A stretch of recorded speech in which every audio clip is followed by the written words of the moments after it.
презентација, бидејќи идејата беше да се представат разликите помеѓу дигитален и традиционален маркетинг и да се направи една поента, сакав да ви кажам како изгледа вистинската слика за светот на дигиталниот маркетинг. Ова вака во кратки црти, за секој што има некогаш работа на дигитален маркетинг, реалната вистинската слика изгледа вака, дека за да бидеш на вистина добар во тоа што го правиш, треба буквално да знаеш да ги владееш сите овие работи, хипотетички кажам.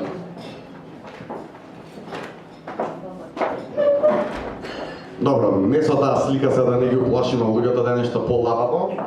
Другата диаметрално спротивна слика е стандардно, нели, интернет меме на тема дигитален маркетинг, нели? Што мислат пријателите дека правам, што мислат родителите. Уствари ова за родителите е многу добро, бидејќи можеби треба некогаш да прашате родител кој што има син или ќерка кој што работи во дигитален маркетинг или не дај Боже програмер, баш да видиме кои се реакциите, што мислат дека нивните деца работат. Асистентот ми се откажа одма, така да изгледа до мене. Што мислат клиентите дека правиме, што мисли општеството, нели? Што мислиме ние и што реално се случува. Овие трауми, секој човек кој што работи маркетинг in general, нема дистинкција помеѓу дигитален и традиционален, сите на крај вака завршуваме или како Дон Дрейпер се префрламе на виски или нешто посебно. Добро, сега ајде да, како викаат сега на позната на поговорка, вистината во средината. Еве да речеме дека се трудиме нешто креативно, иновативно да направиме, за да имаме вакви миньони мали кои што ќе гледаат интересни работи и ќе научат како се пренесува порака. Меѓутоа, генерално, како македонските клиенти го гледаат дигиталниот маркетинг, мора се малку да се нашалиме на нивна сметка. Нели, ќе се лучна некој дека постои нешто што се вика Search Engine Optimization и вика како тоа први на Google да дојдеме. И нели, како македонските маркетери го гледаат дигиталниот маркетинг, не можеш баш прв на Google да дојдеш. Освен ако некој ти каже преку ноги дека може да го направи тоа, тогаш бегај. Ова е чисто за да добиете една слика како изгледа екосистемот онлайн и тука само сакам да напоменам една мала работа што беше долга дебата со години назад во светот на маркетингот, кога почнаа луѓето да се делат на традиционални маркетинг агенции и нови онлайн маркетинг агенции, бутик агенции, агенции кои што работат стрикно социјални медиуми, стрикно Search Engine Optimization, стрикно advertising. Реалната слика дека е разликата само во алатките. Значи имате еден екосистем онлайн, имате одредени алатки кои што може да ги користите. Ако сте, што би рекле американци, tech savvy или знаете да учите нови технологии, само ќе научите нова алатка која што ќе ви помогне во комуникација. Да се разбереме дека без социјални медиуми, денески мрежи, не можеме да си дозволиме да останеме, бидејќи губиме еден голем дел од популацијата која што потенцијално можеме да ја таргетираме и со која што може да комуницираме. Меѓутоа, иако луѓето мислат поново дека социјалните мрежи се многу популарни и интересни, реалноста е дека во екосистемот онлайн се почнува и завршува со еден вебсайт. Значи, вебсајтот ви е вас основа на било која фирма и било која комуникација. Да, јас не велам дека не можете само со социјален медиум да комуницирате и да правите продажба, да правите бренд awareness, да правите што и да посакате. Меѓутоа, реалноста, ако сакате навистина да го затворите кругот онлайн, ви треба сајт, ви треба добар сајт, особено ви треба сајт кој што е custom build за да ги задоволи сите ваши потреби, а не е работата да проштанцате некоја WordPress тема, да дигнете на брзина, иако во даден момент можеби тоа ќе ви заврши работа. Че генерално ова е дрвото на сите тие гранки, цел тој екосистем онлайн. Значи, реалната слика е дека е микс од се, а фактите се следни. Се почнува и завршува со вебсајтот. Мора да создадете сеопфатен екосистем ако сакате да бидете успешни. Значи да ги движите вашите корисници низ тој екосистем и секоја гранка од дрвото си бара соодветна стратегија. Значи не може да сте поставиле Facebook и Instagram, сте поставиле некоја кампања на Google Ads, имате си некаков сајт, некој ви спомнал PR е окей, па сте наштанцале неколку објави без врска и сте ја завршиле работата. Значи мора да се работи се со стратегија, да се обмисли со време. И не може да бидете успешни ако не ги гледате податоците. Сега, уште една дистинкција помеѓу традиционалниот и онлайн маркетингот е што порано многу потешко се мереле резултати. Не велам дека немале алатки, дека не постоеле истражувања да се измерат резултатите, меѓутоа денес, за да бидете добар маркетер, особено онлайн, мора да ги гледате податоците. И апропо целава тема на креативност, на создавање на идеи, некогаш, ако сте добар маркетер, самите податоци кои ќе ги гледате, самите анализи кои што ќе ги правите, репортите, клик-through rate и така натаму, сите тие мали ситници, некогаш кај вас може да создадат слика, која што слика може многу лесно да се претвори во креативна идеја. Значи, реално, еден добар маркетер мора да знае од се да извлече нека добра приказна. Бидејќи често пати само гледаме што е тренд и го копираме слепо. Дали одговара за нашиот пазар, дали одговара за нашата комуникација е трета работа. Меѓутоа, генерално, податоците ви се ки. На врвот на дрвото се најефективните канали. Имейл маркетинг и social media маркетинг. Генерално кажано, од моментот кога имейл маркетинг си ме појавено па до ден денес, имейл маркетинг е гранка која што носи најмногу резултати. Значи, генерално еве размислете од ваша гледна точка. Сите имате имейл адреси.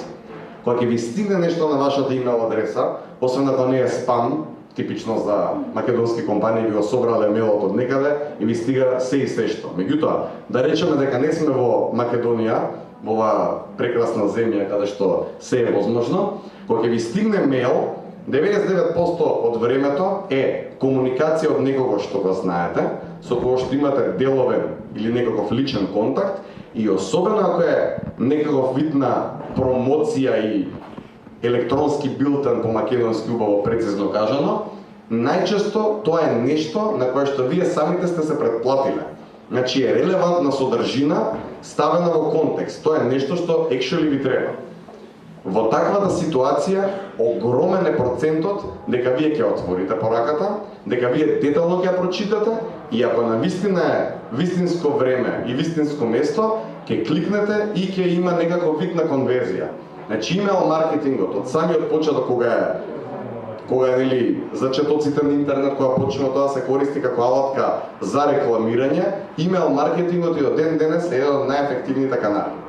Значи тоа се факти. Ако не ми верувате мене, може да проверите. Само пробајте да излистате повеќе сајтови за да не биде нешто fake news што сум го направил пред да почнам презентацијата.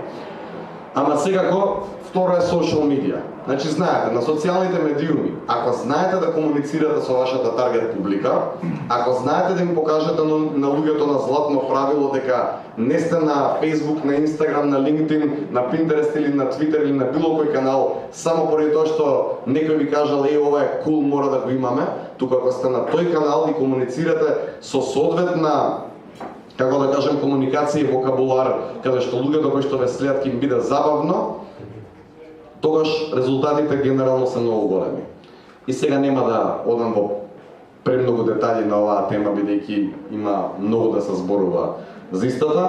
Меѓутоа имате directories and listings, однос со јавноста, сите тие платформи за онлайн адвертайзинг, search engine маркетинг. Во центарот на себова секако е вебсајтот. Значи идејата е кој од овие канали вие да ги користите, да успеете да го следате вашиот корисник или потенцијален корисник на вашиот вебсајт, од проста причина што на вебсајтот, особено ако имате добар тим на програмери или аутсорс на програмери, вие можете да измислувате буквално топла вода. Значи буквално можете да направите нешто со кое што на луѓето ќе им го задржите вниманието. Најновите трендови, јас да не се толку нови, меѓутоа исто така вклучуваат концепти на геймификација на тие сајтови. Значи вие доаѓате на сајтот, дури низ игра и низ забава, можеби некогаш ќе научите нешто, некогаш нешто ќе ви биде продадено, некогаш нешто ќе добиете, како на пример ако слетате на некој лендинг пејдж каде што треба да оставите ваши податоци, ама за возврат добивате некој white paper или добивате некој попуст за некоја услуга која што сакате. Значи тие се ситниците кои што генерално се користат за да се привлечат луѓето. И нели, на дното, а основата секогаш на се што правиме е најбитна, треба значи ако имате вебсайт да биде добро дизајниран, треба корисничкото искуство да биде на ниво, значи ако вие пробувате нешто да продавате на лесен начин, а сте ги скомплицирале вашиот сајт да човекот што работел на тој сајт не може да се снајде, нормално дека нема да имате добри резултати. И нормално, секогаш мора да имате стратегија, мора да работите добро на истражување, да имате одличен брендинг и најбитно е да имате добра содржина. Меѓутоа не е само доволно да имате добра содржина, мора да имате добра содржина во даден контекст и конотација. Че не можете да имате, да речеме, веб страница која што таргетира луѓе кои што се заинтересирани за технологија, а вие да пишувате на висок јазик на кој што обичниот корисник не може да го разбере, не може да се снајде, да сте пред техникал. Така да мора секој контент, односно содржина, да биде во контекст. Сега многу блиц одредени факти за Македонија, кои што сметам дека ќе ви бидат интересни. Сега ова се до некаде крајот на 2017-та. Доста се изменети, меѓутоа не во преголем процент. Значи 74% интернет пенетрација, сите тие луѓе кои што се на интернет, 97% од нив имаат бродбенд конекција, односно широко појасен интернет. На social media пенетрација од тие луѓе има 62% кои што се корисници и 83% се онлайн корисници. Користење на интернет на мобилни уреди 80%.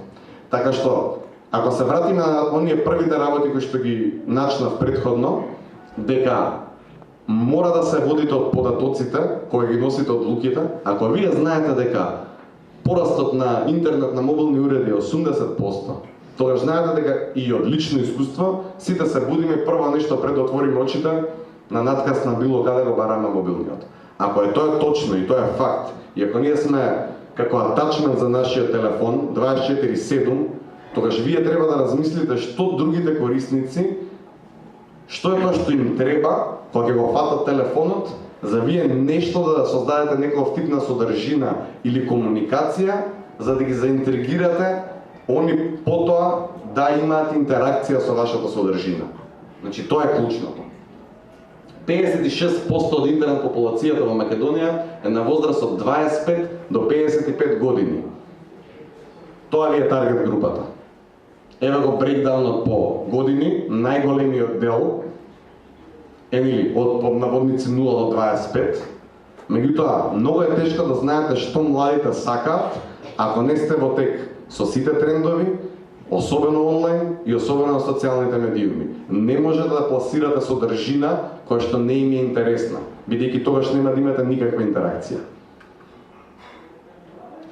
Просечно поминато време на социјални медиуми по корисници недавно 4 часа и 30 минути.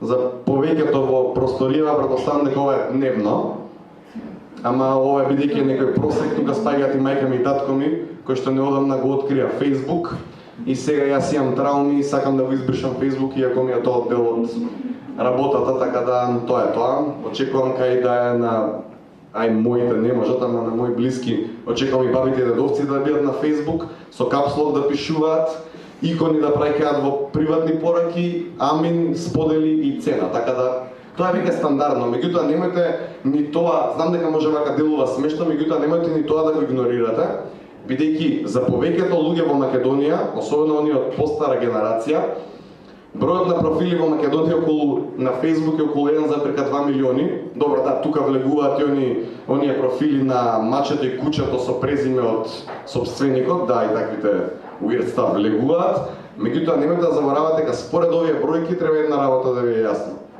Facebook во Македонија е интернет. Значи за оние луѓе кои што откриле интернет и дошол синот или внукот и им направил профил на Facebook, за нив Facebook е се.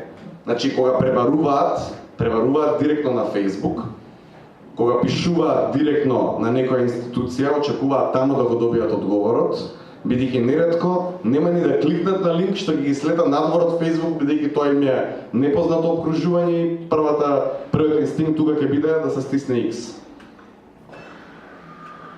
И реалноста во Македонија, кои се популарните канали, односно Facebook е најпопуларниот канал, нели?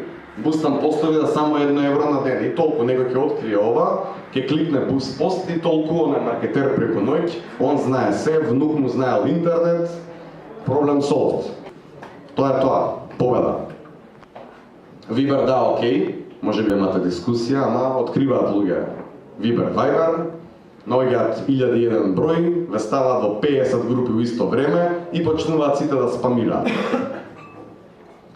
Сајтчен или внукот на директорот знаел сајтови да прави, дига WordPress тема, супер, сите се задоволни, зошто да ангажирам професионална агенција за веб девелопмент или маркетинг агенција, која што екшели може да разработи некоја стратегија и да ми го разработи сајтот, кога можам WordPress тема да си дигнам преку ноќ и оден момент кога ќе ви дојде потреба да смените нешто тектонски, кога кажете, ај сега тука ако може една форма вака да се појави, одговорот ќе биде па не може, толку може темава. Заклучено. Сега за намарени канали и алатки, Search Engine Optimization, нели тоа беше прв на Google да те дава.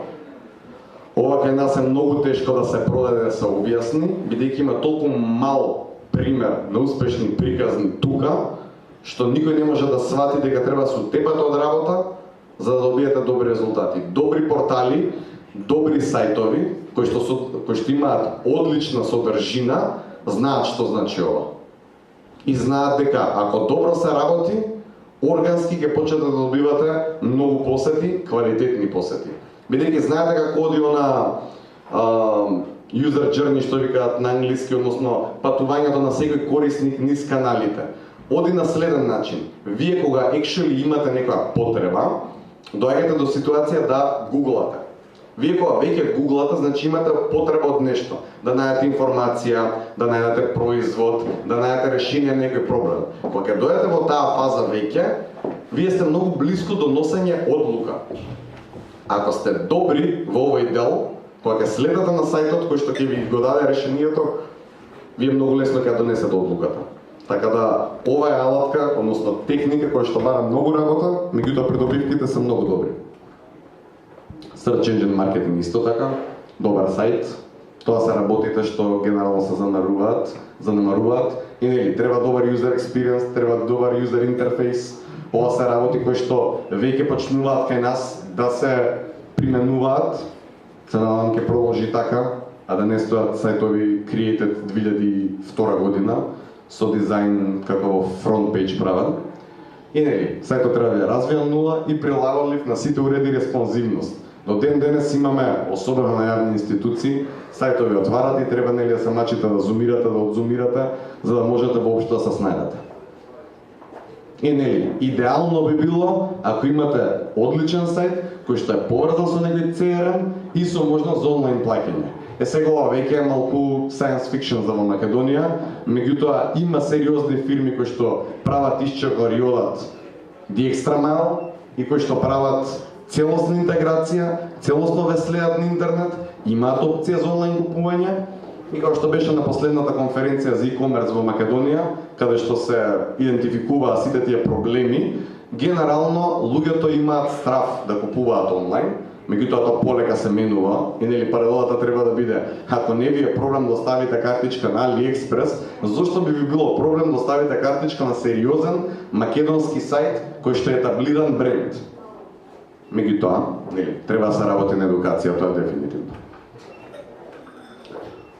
Другата страна на приказната дека во Македонија има доминација на социјални медиуми, каде што има феноменална комуникација со обожаватели, значи дури мали фирми веќе знаат како да комуницираат на социјал медија.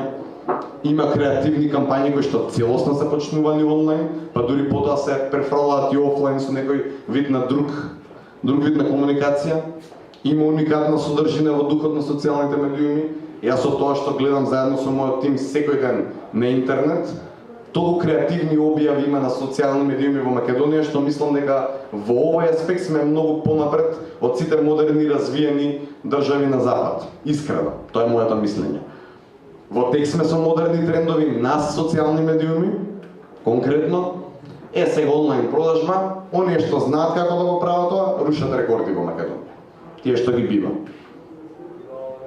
Онлайн кредити, нели, целата таа индустрија ги скрши сите бариери дека обичниот човек не знал да аплицира онлайн.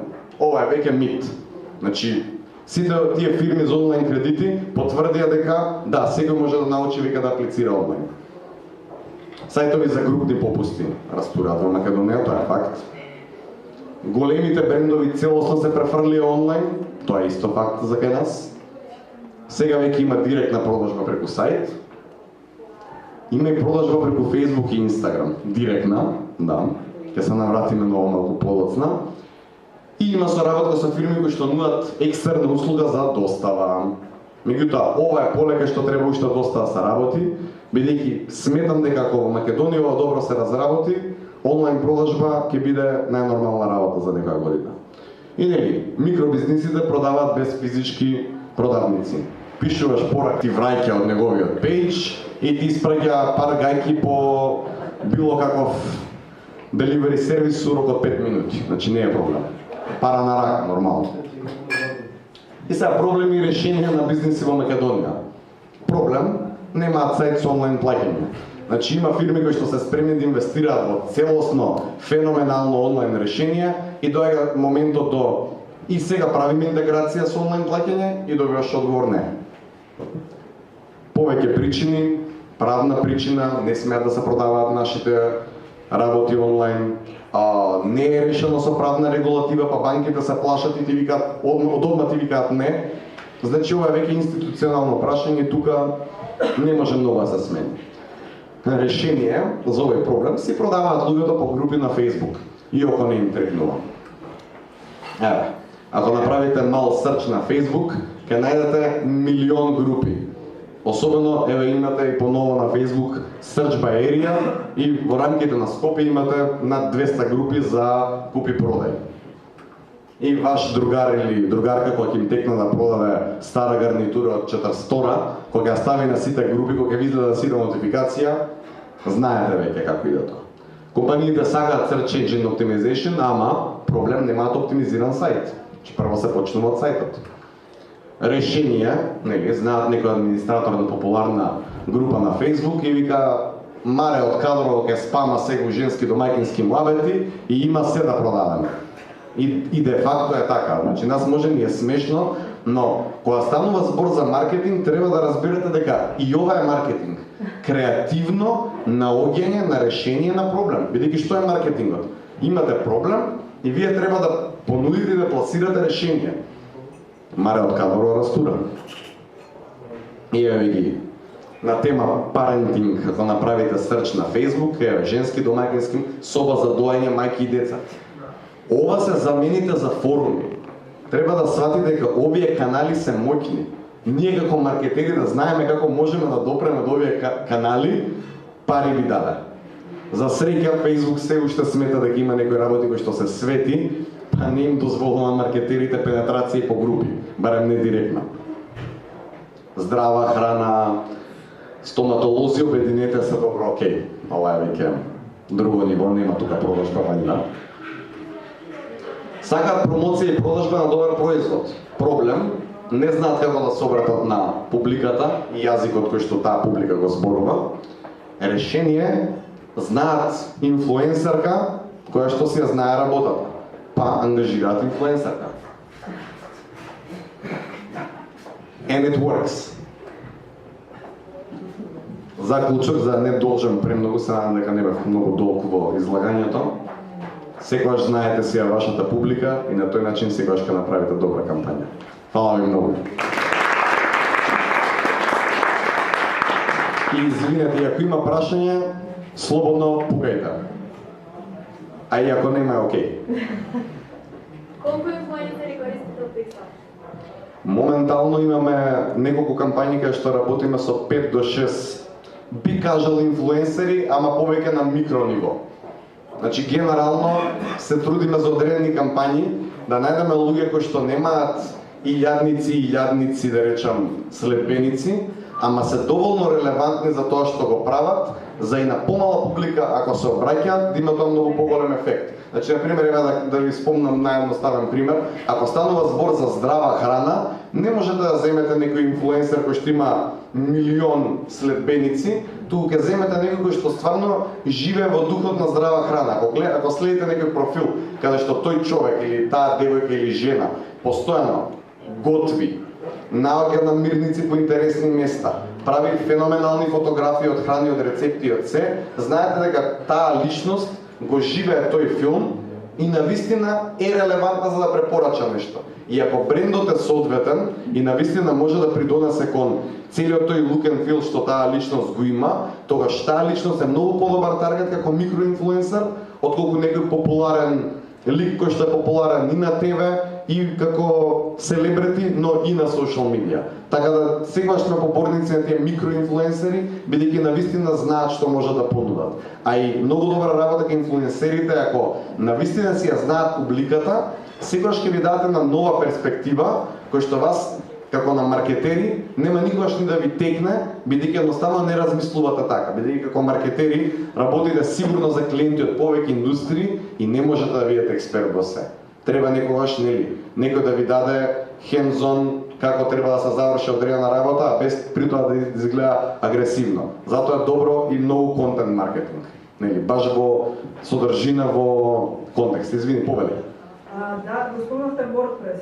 Да. Дали ако се почне со блог, може да прерасне во добар вебсайт? Да, значи најдобар совет што можам да го дам, бидејќи имаме и нели цел сектор кај нас во фирма за веб девелопмент, реално најдобар начин да може да направиш нешто за блог, можеш комотно да искористиш некоја тема, бидејќи има нели многу убави теми што се структурирани за блог. Подигни ја темата, разработи го блогот, секогаш понатаму можеш да развиеш сајт од нула и само тој блог да го интегрираш на тој сајт. Особено ако го интегрираш, да речем, блогот како сабдомен. Например, идеално би било во ситуација ваква, каде што ние имаме корпоративен сајт pixel.mk, блогот да биде blog.pixel.mk.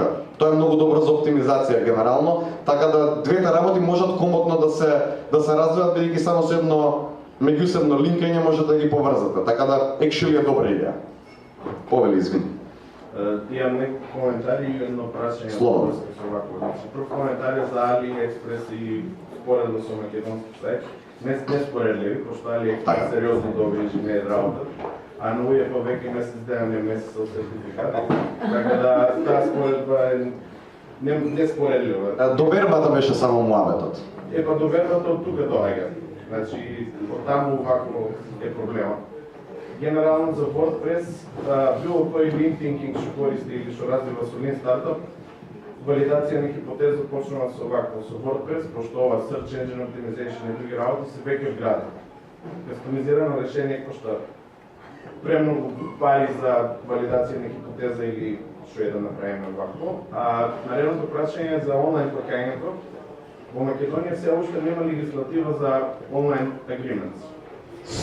Целосно е точно да. Нема. Значи, и има полно дупки, ако има е нешто... Да. Значи горе-доле, ние теоретски, со нашата легислатива не можеме да имаме вакво e-commerce сайт. Значи ако сакаме некој правно да одговара за тоа. Не, можеме, бидејќи има доста компании веќе што имаат онлайн продажба. Еве ќе ви направам паралела. Нас еден од клиентите ни се SOS детско село, нема никаде конкретна легислатива дека можеш да донираш онлайн. Значи тоа е уште пострашна, како да кажам, хипотеза, готово, кога спомнеш на банка онлайн донација, у несве спаѓаат таму 30 души во некој сектор и со насвестуваат и доаѓаат луѓе ги будат со вода и со шеќер. Меѓутоа, не значи дека првото нешто што треба да направиме и на првата препрека дека ние треба да се откажеме.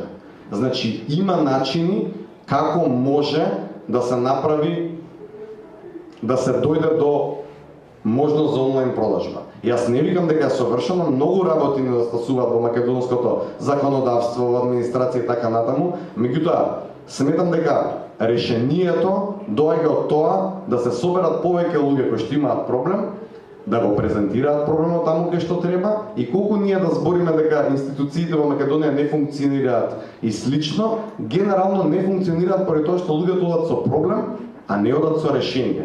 Ако се пристапи на било која институција или во било која ситуација со мислено решение Јас верувам дека има начин како да се реши. Сега знам дека беше смешно паралелата што ја правев дека нема онлайн продажба, па луѓето си продаваат по Facebook групи со плати на врата и со се. Меѓутоа, тоа е едно решение. Не велам дека јас го одобрувам тоа или дека тоа решение е идеално, меѓутоа мора да се најде или креативен начин како да се прави тоа, или да се притисне некаде, меѓутоа ти ако притиснеш некого без да понудиш решение, кое што лесно може да се имплементира, многу голем проблем.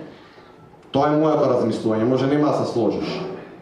Види, јас ова го разбирам, значи како ви за да се имплементира нешто, тоа е првиот предприемнички пристап за кога сакаме да направиме нешто. Али генерално ние нема правна легислатива за тоа. Например, кога земеме ујето, сите пополнивте сега ова онлайн да ви стигаат вако. Знаете ли зашто? Пополнивте. Пополнивте затоа што немаме онлайн да се договориме дека ујето може да ни ги праќа документите таму. Значи ујето натера 600.000 луѓе во Македонија да однесат лист картија во УЈБ, бидејќи не може онлайн да им прифати дека ќе им ги праќа документите во електронска форма. Сега ќе ти дам едно контрразмислување на тоа, чисто за да продолжиш на оваа тема. Не. Знаеш ли дека има онлайн токен во Македонија години назад, онлайн подпис? Ако го имаш тоа, например, немаше да имаш потреба да одиш во УЈБ да направиш тоа. Меѓутоа, да извадиш електронски подпис е дупло покомплицирано, али хипотетички да си се измачил пред 3-4 години си извадил подпис, сега ова ќе ти било полесно. Значи, знам дека сме земја на чудата, јасно ми е тоа. Меѓутоа, не треба да има изговор за да решиме проблем.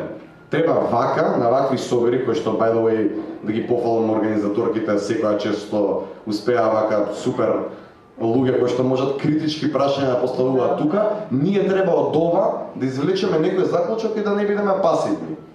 Значи, луѓе како тебе што размислуваат проактивно, треба да бидат дел од решението. Тоа е барем моје размислување. И мене ми се допаѓа што ти си размислил до тој степен, до таму кај што ги знаеш сите можни недостатоци. Сега, она што го зборуваат цело време во странство, со кој што се фалат како моменти дека се многу интересни, нели, да правиме social disruption, што преку глава ми е да го слушам, пошто тоа туку така не се прави. Social disruption се прави кога ти се најдеш во една ситуација како што е живењето во Македонија и се бориш со ветерници како Дон Кихот и Санчо Панза, и ти во тој момент смислуваш решение кое што ја занемарува легислативата, а пак е решение. Ние сметам дека како македонци натаму треба да размислуваме, тоа веќе е social disruption. Сега такви работи, апропо, сега знам дека е глуп пандан, ама Airbnb е таков social disruption. Uber е таков social disruption. Uber кога почнал, немало правна регулатива која што го фаќа тој сегмент, така да, ако не е пропишано во закон дека не смее, по автоматизам значи дека смее. Значи така може би треба да размислуваме. Не знам. Тоа е моје размислување. Повели, извини. Да, ова малку ми доаѓа, значи ми се создаде прашање, зашто ние планираме да отвориме како онлайн плаќање и се мислевме дали да одиме и онлайн и на рака со достава. Гледам, нели, нормално си има и многу сајтови кои што има онлайн плаќање и во Македонија. Да. И реално него има по предвид дека може да биде некаков проблем. Та прашањето всушност ми е дали може да биде некаков проблем. Зашто вака не ми оставило впечаток дека ние бевме па ќе го правиме тоа и не на крај памет не Да, те разбирам. Види, краткиот одговор на твоето прашање многу има врска што нудиш. Тоа е првата работа. Значи, ако нудиш услуга, апсолутно нема да имаш проблем. Тоа е првиот момент. Ако нудиш производ, треба да видиш дали тој производ што се опфаќа во однос на регулатива. И трета работа, апсолутно мораш прво да основаш фирма, барем според моје искуство. ова е фирма. Да, ама знаеш, например, има еден тон луѓе кои што имаат супер идеја и викаат, немам проблем да основам фирма, пошто нели барем тоа солесни во Македонија како процедура. Сега чекај прво да ги извозам сите чекори и на крај само ги се регистрирам фирмата и толку. Па за жал, ради стегнатоста, да речеме, на одредени банки и системи за онлайн плаќање, се случува некогаш од веднаш да те одбијат поради тоа што нели не си правно лице. Така да неколку се чекори. Меѓутоа добро е во било кој момент да се обратиш на некој што веќе го поминал тој процес и да побараш совет. Пошто за секоја индустрија, за секоја компанија различни се правилата. Меѓутоа, дури да најдеш на сопки, немој да се обесхрабруваш, ако ништо друго, барам овие групи што ги спомнам на Facebook и форуми и така натаму, и сите социјални канали, па дури и на Twitter да твитнеш прашање, има еден тон луѓе кои што го поминале процесот и може многу детално да ти кажат.